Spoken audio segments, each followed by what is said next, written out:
हाँ दोस्तों, नमस्कार। कैसे हैं आप? अच्छे होंगे। आपका हमारे पारिवारिक ज्ञानविद में स्वागत है। जैसा कि आप जानते हैं कि निर्देशांक ज्यामिति चल रही है और बहुत ही अच्छा चैप्टर है ये। 6-7 नंबर बड़े आसानी से मिल जाते हैं। कहीं गलती होने की संभावना नहीं होती इस चैप्टर में। आगे अपने टॉपिक पे आते हैं।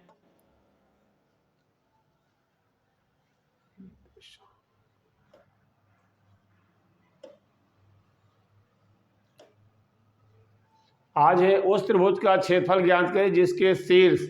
अब त्रिभुज के बिंदु देखेंगे बेटा। सबसे पहला सवाल है, त्रिभुज का क्षेत्रफल ज्ञात करना है। कोई त्रिभुज हो, चाहे यहाँ पर समबाहु हो, यहाँ बिंदु दे के आते हैं। ये नहीं कहा जाता कि त्रिभुज समबाहु है कि विषमबाहु है कि समकोण है कैसा? एक त्रिभुज है, आपके सामने दिया हुआ है। इस त्रिभुज के शीर्ष है नंबर 1, कहता 2 3, हमने ए मान लिया, बी मान लिया, सी मान लिया। ए का मान बेटा 2, 3 हो गया। बी का मान -1, 0 है और 2, -4 है। ये पहला सवाल है त्रिभुज का क्षेत्र। सूत्र होता है त्रिभुज ए बी सी का क्षेत्रफल बराबर 1/2। सूत्र है बेटा x1 y2 y3 plus x2 y3 y1 plus x3 y1 y2। ये हो गया आपका, ये त्रिभुज का क्षेत्रफल है। अब देखिए बेटा, आपके मान क्या हैं, फिर से देखता हूं मैं। 2, 3 एक ब्रैकेट में है, -1, 0 दूसरा ब्रैकेट है और तीसरा 2, -4। पहला ब्रैकेट x और y, x और y, x और पहला ब्रैकेट 1 होता है, फिर 2 होता है, फिर 3 होता है। त्रिभुज का क्षेत्रफल 22 प्रकाशन है। किसी भी किताब का कोई सवाल हो, यदि आपने x1 y1 x2 y2 x3 y3 मान लिया है तो गलती होने की तो बात ही नहीं है। सबसे पहले हमने बराबर का चिन्ह लगाया। 1/2 हमारा फार्मूला है। x1 का मान आपके पास क्या लिखा है? 2 लिखा है। y2 की वैल्यू क्या लिखी है बेटा? 0 लिखी है। माइनस y3 का मान -4 है और माइनस का प्लस हो जाता है। x2 का मान आपके पास -1 है, हमने यहाँ पर -1 लिखा, ब्रैकेट लगाया, ये ब्रैकेट लगाया। y3 की वैल्यू -4 है, y1 का मान 3 है। देखिए आप केवल मान रखे जा रहे हैं बेटा। x3 की वैल्यू आपके पास 2 है। x3 का मान कितना है? 2। फिर आ जाइए y1 y2, y1 का मान, y2 का मान 3 -0। अब बताइए यहाँ पर कोई शंका पड़ी? देखिए पहला मान आपका ये है, हमने यहाँ पर रख दिया। दूसरा मान ये रखा है, हमने ये रख दिया। तीसरा मान ये है, हमने मान रख दिया। एक भी कहीं शंका होने की बात ही नहीं। सवाल हमारा गलती होगा। फार्मूले पे आ रहे हैं बेटा। 1/2, देखिए 2 का 0 मल्टीप्लाई किया, 0 हो गया। 2 का 4 में किया, 2 चौको 8 हो गया। देखिए ये माइनस और 4 और 3 7 एक साथ देखे ले रहे हैं। 4 और 3 7, 91 7, ये प्लस का 7 हो गया। 2 का 3 में किया, 2 3 6 हो गया। वहां पर 0 है, इसका कोई मान नहीं है। 1/2 इंटू 6 7 13, 13 8 21 बराबर 21/2 वर्ग इकाई या 10.5 वर्ग इकाई। अब देखिए त्रिभुज का क्षेत्रफल है बेटा, आपने देखा ये मान हमने रख दिया, कहीं पर कोई शंका? दूसरा सवाल देखते हैं किताब का।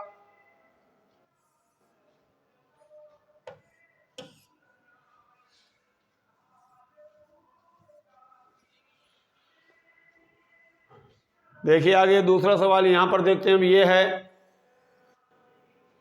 इसको जरा क्रॉस करें फिर अब हम।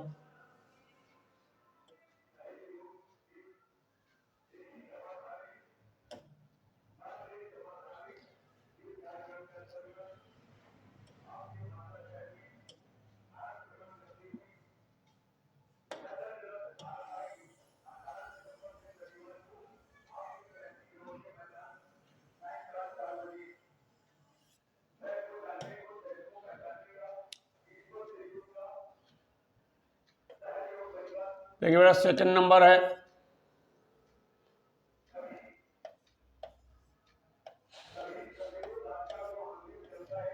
-5 1 3 - 5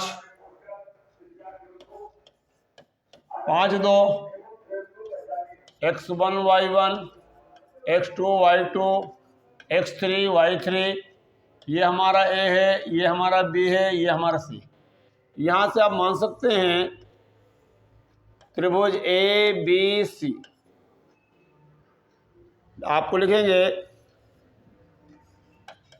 ए बी सी का क्षेत्रफल, फिर बेटा वही 1/2 x1 y2 y3 x2 y3 y1 x3 y1 y2। इधर आपको देखना है 3 ब्रैकेट है बेटा, गौर करें थोड़ा सा। यहाँ पर हम एक ब्रैकेट ये है, एक ब्रैकेट ये है और एक ब्रैकेट ये है। अगर कह दें 23 31 12 याद कर लो, 3 ब्रैकेट है, पहले ब्रैकेट में x1 है, दूसरे में x2 है, x3 है। 23 31 12, या फिर y के मान चलते हैं 1 2 3, 2 3 लेते हैं, फिर 3 1 लेते हैं, फिर 1 2 लेते हैं। यह चक्रीय व्यंजक का नियम है, यह हमारा चक्रीय व्यंजक है। आगे देखते हैं, मान अपने देखिए बेटा 1/2 x1 की वैल्यू क्या है हमारे पास -5, y2 y3 का मान -5 है, y3 का मान 2 है, बीच में माइनस है। x2 की वैल्यू कितनी है 3, y3 का मान आपके पास 2 है, माइनस y1 का मान कितना है -1, प्लस का 1 हो जाएगा।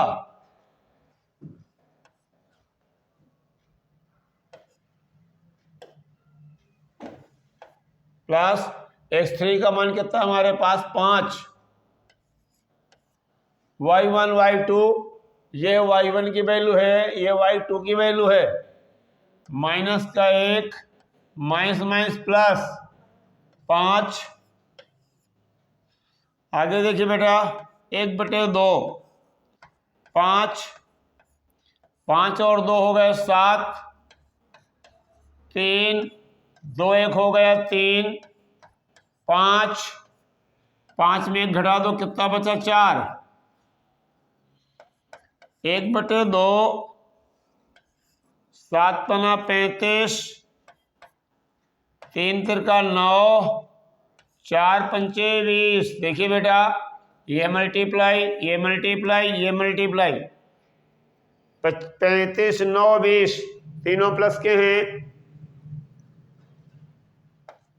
1/2 गुणे 5 9 14 की 4 1, 2 1 3 3 6, 2 का भाग दिया 32 वर्ग इकाई। त्रिभुज के क्षेत्रफल में दो सवाल थे, देखिए दोनों बताए गए। x1 क्या है, x2 क्या है, y1 क्या है, y2 क्या है, y3 पहला ब्रैकेट क्या है आपके पास, दूसरा ब्रैकेट क्या है, तीसरा ब्रैकेट। पहला ब्रैकेट x और y, दूसरा भी x और y, तीसरा भी x और y। पहला ब्रैकेट 1 कहलाता है, दूसरा 2 कहलाता है, तीसरा 3 कहलाता है। आगे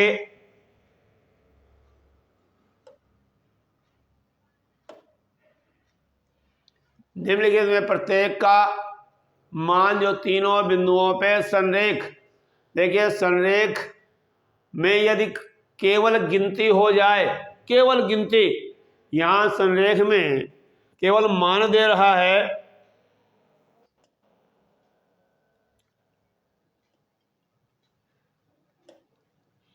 संरेख में केवल मान दे रहा है, इसमें k का मान पूछ रहा है, इसमें भी k का मान। यदि तीन ब्रैकेट में कोई मान दिया हो, मैं किताब की बात नहीं करता, न तो एनसीईआरटी की है न मनोहर की है, आप गौर से देखें बेटा, पहला ब्रैकेट, दूसरा ब्रैकेट, तीसरा ब्रैकेट, कुछ भी मान दिए हों आपके, उत्तर 0 ही आएगा। यदि संरेख का क्वेश्चन है, क्वेश्चन संरेख का है, उत्तर 0 ही आएगा, उसमें कोई शंका नहीं है। यदि कभी कोई मान पूछा गया है तो फिर वहां कोई मान होगा। देखते हैं, पहला बिंदु है, सवाल है आपका पास 7 कामा माइनस का 2, 5 कामा 1, 3 कामा के, ये हो गया x और y, x और y, x और y, 1 2 3। मैंने कहा था संरेख का या तो डेल्टा लिखते हैं और डेल्टा 0 के इक्वल होता है, डेल्टा 0 के इक्वल होता है। लिखेंगे निम्न प्रत्येक का, सिर्फ आपने डाल दिया केवल संरेख। संरेख को कहते हैं बेटा एक रेखा, जो एक रेखा है उसके मान 0 होते हैं। सूत्र है आपके पास, त्रिभुज का संरेख डाल सकते हैं 1/2 x1 y2 y3 plus x2 y3 y1 plus x2 y1 y2। अब देखिए, या तो 0, संरेख को हम कहते हैं 0, हमने यहाँ 0 लिखा, संरेख हमारा 0 के इक्वल होता है। अब 1/2 बेटा हमारा मान है, x1 की वैल्यू हमारे पास कितनी है 7, y2 y2 का मान 1 है, y3 का मान क्या है। देखिए बेटा, सवाल में जल्दबाजी कभी ना करिए, x1 क्या है, y2 क्या है, y3 क्या है, हमने केवल मान रखे हैं, केवल आपको मान रखना है। x2 की वैल्यू देखिए क्या है हमारे पास 5। अब y3 की वैल्यू देखिए, फिर से देखिए क्या है के। y1 की वैल्यू क्या है आपके पास माइनस, माइनस माइनस का प्लस।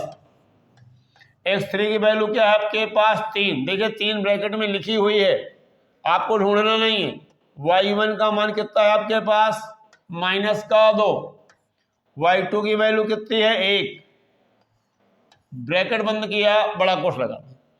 अब जब भी संरेख बड़े कोष्ठ के अंदर कभी भी कोई चर राशि लिखी हो तो निश्चित ही जो ये 2 लिखा है, चाहे गुणा कर लीजिए चाहे बटे में कर लीजिए, इसका मान 0 हो जाता है।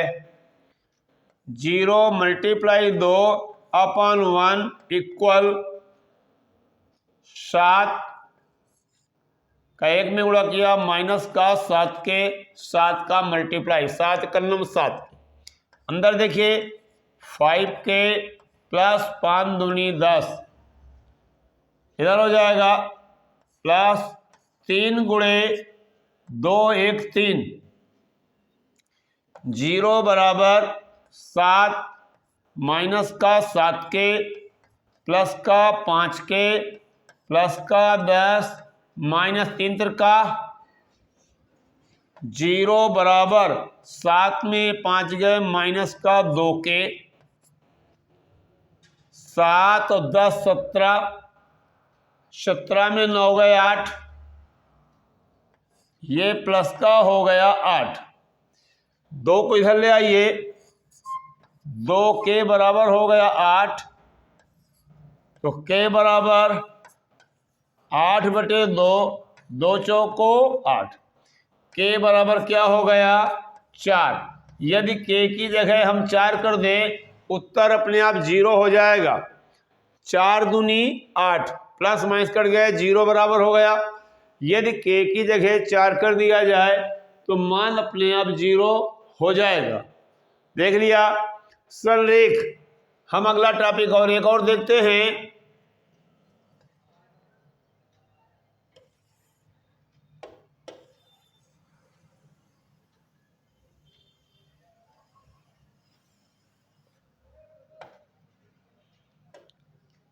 अगला बिंदु है बेटा आपके पास 8,1 k-4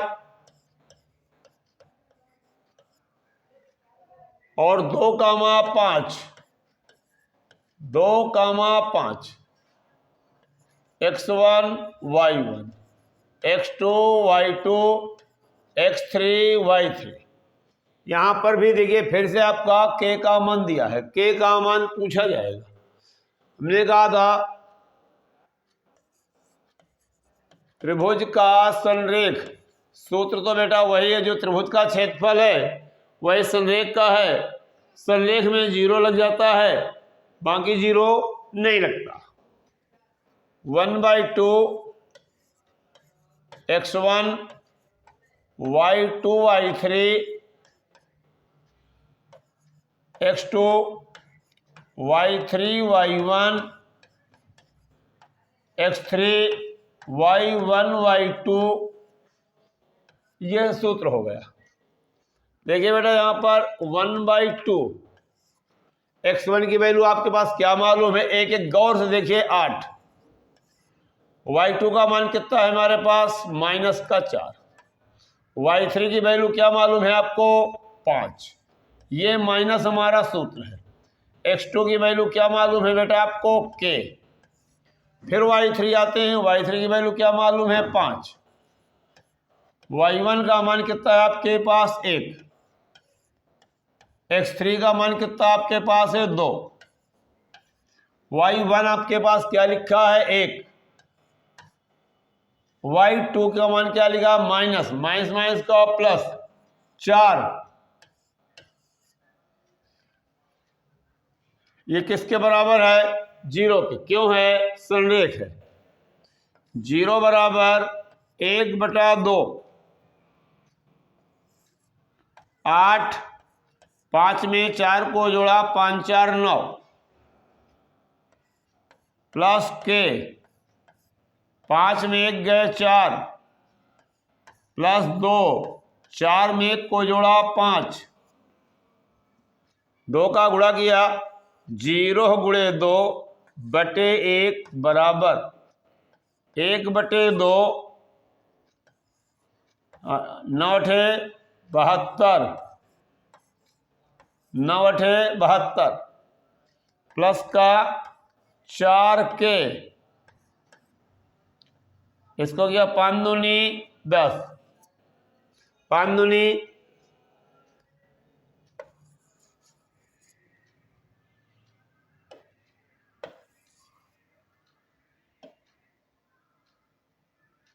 देखिए ये तो इधर चला गया।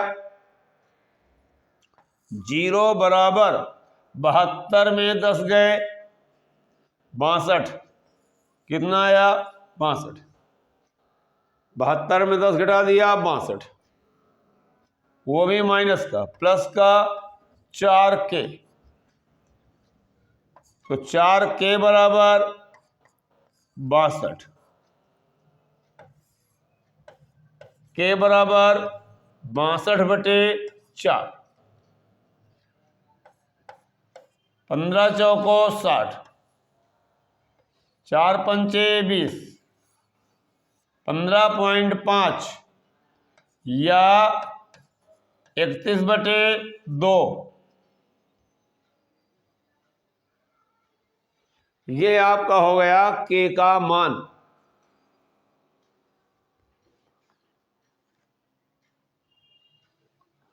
आगे चलते हैं अगले क्वेश्चन पे। उस चतुर्भुज का क्षेत्रफल ज्ञात कीजिए जिसके शीर्ष इसी क्रम में है।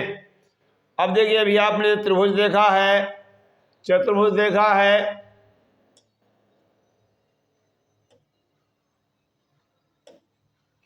त्रिभुज, चतुर्भुज, पंचभुज। अब एक मैं आपको ये आइडिया दे रहा हूं, जरा देखिए। आपने चतुर्भुज बना लिया, गौर करिए, अभी आपका चतुर्भुज है, किसी किताब में पंचभुज आ गया, वहां पर बेटा आपको 5 बिंदु दिए होंगे। गौर से समझिए, ध्यान से, ये हमने पंचभुज बना दिया। कहीं खटभुज आ जाए तो क्या त्रिभुज से, चाहे आप बेटा ये विकर्ण खींच लो तो आपका एक त्रिभुज आपका ये बन गया और एक त्रिभुज आपका ये बन गया। ए बी सी डी मान लिया। पहले त्रिभुज ए बी सी डी का निकालो। पहले आप ए बी सी का निकालेंगे, फिर ए डी सी का निकालेंगे, दोनों को जोड़ देंगे, एक आपका चतुर्भुज बन जाएगा। दोनों को जोड़ देंगे एक चतुर्भुज। यदि पंचभुज आ गया, देखिए बेटा, एक मान हमने ये जोड़ा और एक मान हमने ये जोड़ा, एक त्रिभुज ये बना, एक ये बना, एक ये बना। 3 त्रिभुजों को जोड़ दीजिए, एक आपका पंचभुज बन गया। आपको देखिए यहां पर ये बताया जा रहा है कि हमने त्रिभुज बताया है, चतुर्भुज आ जाए, पंचभुज आए, खटभुज आ जाए, हम खटभुज को बना के दिखाई दे रहे हैं। देखिए आपका मान दिया खटभुज, ये आपका खटभुज हो गया, ये बन गया आपके पास खटभुज। ये सभी त्रिज्याएं हैं, ये क्या है आपकी, ये आपकी सारी दूरियां बराबर होंगी। आपको किसी एक त्रिभुज का निकाल लो, किसी एक त्रिभुज का क्षेत्रफल निकाल लो और 6 का गुणा कर दो। एक त्रिभुज का क्षेत्रफल निकाल दो, 6 का गुणा कर दो, आपका खटभुज आपके सामने हो गया। तो इसी तरह त्रिभुज, चतुर्भुज, पंचभुज, खटभुज या अष्टभुज कुछ भी आ जाए, आपको लगाना है। हमारा काम केवल मार्गदर्शन करना। यदि उस रास्ते पे आप चलेंगे, कहीं पर आपको एक भी दिक्कत नहीं पड़ेगी। यदि कहीं कोई दिक्कत है, उसको आप भेज दीजिए, उसका समाधान करके और बेहतर आपको मिल जाएगा, ताकि कभी दोबारा कोई दिक्कत न पड़ने पाए। सवाल कभी रटे नहीं जाते कि यार एक किताब हो गई, एनसीईआरटी लगा लिया हमने, मनोहर लगा लिया ना, तो हम मनोहर लगवा रहे हैं ना एनसीईआरटी, केवल फार्मूले तरीके बता रहे हैं कि अगर एक सवाल लगाएं, किसी किताब का कोई व्यक्ति पूछ ले, उसका आप जवाब दे दें।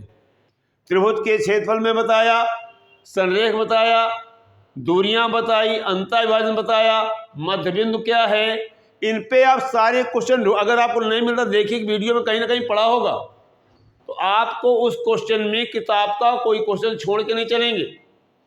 तो बताना काम हमारा है, उस रास्ते में चलना काम आपका। यदि आप रास्ते में चलेंगे तो घर बैठे आपको सब कुछ मिल जाएगा। जिस चैप्टर की स्टार्टिंग होगी उस चैप्टर में कहीं कोई दिक्कत नहीं होगी।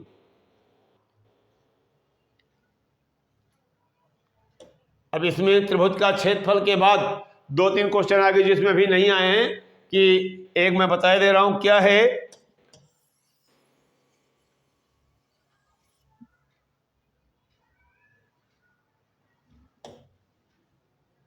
एक है क्वेश्चन, इसमें भी नहीं है, त्रिभुज दिया होगा, त्रिभुज के बिंदु दिए होंगे और कहता उस मध्य बिंदु से बनने वाले त्रिभुज के क्षेत्रफल का 4 गुना है।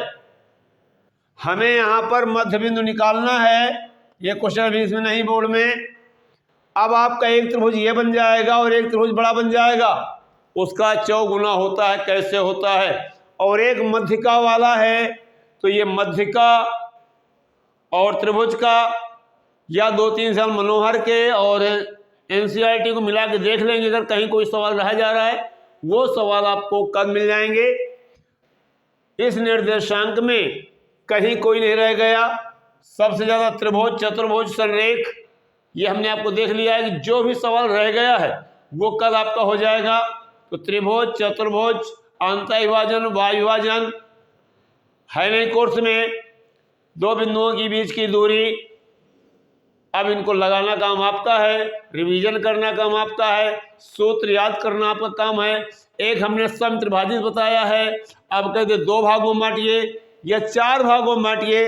अगर कहीं क्वेश्चन आता है 4 भागों में, तो देखिए एक रेखा होगी आपकी, 3 भाग तक हमने बताया था आपको, 1 भाग कर लिया, 2 भाग कर लिया और ये 4 भाग हो गए। इसको हमने P मान लिया, Q मान लिया और R मान लिया। ये हमारा 1 है, बिंदु जो P होगा, P का अनुपात होगा 1:3, क्योंकि ये 3 भाग है। जब Q का अनुपात लेंगे ये 2:2 होगा, आधा आधा बता रहा है। और जब बिंदु R का मान लेंगे तो 3:1 लेंगे। और A और B के बिंदु आपको मालूम होंगे, तीनों में भी अंतःविभाजन ही लगेगा।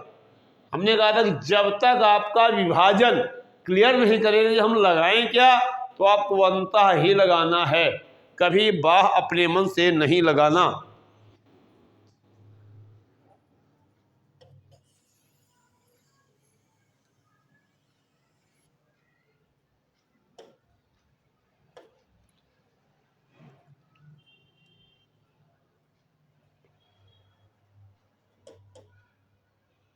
चलिए देखिए,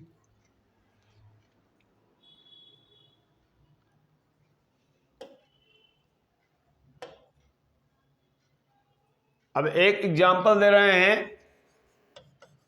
यहां पर कहता है 2,4 और 6,8 का मध्य बिंदु बताओ। क्या बताओ? मध्य बिंदु। हमने इसका मध्य बिंदु क्या है, x, y, x, ये 1 दे दिया और यहां पर 2 दे दिया। मध्य बिंदु का सूत्र बोलिए भाई, आप लोग बैठे हैं, बताइए क्या होगा। मध्य बिंदु कितनी बार बताया गया है, x1 + x2 / 2, y1 + y2 पहला ब्रैकेट मैंने कहा था x और y होता है, दूसरा भी x और y होता है, लेकिन पहला भाग 1 होता है, दूसरा 2 होता है, तीसरा 3 होता है, चौथा 4 का भी होता है। लेकिन मैंने केवल 3 से सूत्र लिए, सारे सूत्र आ जाएंगे, 3 से ही बताऊंगा, चौथा नाम नहीं लूंगा। x1 की वैल्यू आपके पास क्या है, 2 लिखी है। x2 का वैल्यू क्या लिखा है, 6 लिखा है, y2 सूत्र है। y1 का मान 4 है, y2 का मान 8 है, बटे 2, 6 2 8 बटे 2, 8 4 12 बटे 2, 2 का भाग दिया 4 आ गया, 2 का भाग दिया 6 आ गया। ये है आपके मध्य बिंदु आ गए। अब आपका कहता है मध्य बिंदु आ गए, तो मध्य बिंदु हो गया। इसी में कहता है इसकी दूरी बता दो, तो बोलिए दूरी के लिए क्या सूत्र बताया था आपको, डी शब्द से निरूपित किया था,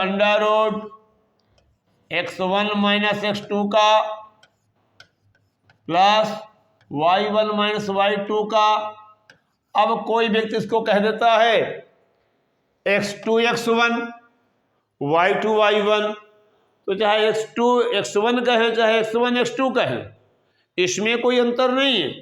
चाहे पहले हम 1 और 2 ले लें, चाहे 2 और 1, जिस तरह हम x की वैल्यू करेंगे वही वैल्यू y की करेंगे। नहीं कि हम x का मान x1 y1 किया, x1 x2 और यहाँ y2 y1 कर दिया। तो इनमें गलती न होने पाए कि दूरी से हमारी कोई गलती हो जाए। दूरी, अंतःविभाजन, बाह्य विभाजन, त्रिभुज का क्षेत्रफल, संरेख,